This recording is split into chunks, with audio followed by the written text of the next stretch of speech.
রাজনৈতিকভাবে কোনো পক্ষে বিপক্ষে ইমামদের বক্তব্য সরাসরি যাওয়াটা মানানসই নয়। সমাজের অসঙ্গতিগুলোকে কোরআন হাদিসের আলোকে ব্যাখ্যা করা উচিত এবং এটির একটি ধারাবাহিক ব্যাখ্যা হওয়া দরকার বলে মনে করি। তাহলে দেশের জনগণ উপকৃত হবে। বিতর্কিত বক্তব্য ও ব্যাখ্যা থেকে সচেতনভাবে নিজেকে দূরে থাকা দরকার।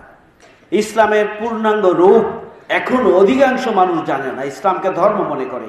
আমি অনুরোধ করব যে ইসলামের একটি পূর্ণাঙ্গ রূপ, ইসলামের আদর্শিক সৌন্দর্য মানুষের সামনে কার্যকরভাবে উপস্থাপিত হওয়া উচিত আপনাদের পক্ষ থেকে। তাহলে ইসলামের ব্যাপারে যে ভীতি রয়েছে, ইসলামের ব্যাপারে মানুষের কাছে যে অপপ্রচার রয়েছে, সেগুলো দূর করা সম্ভব হবে।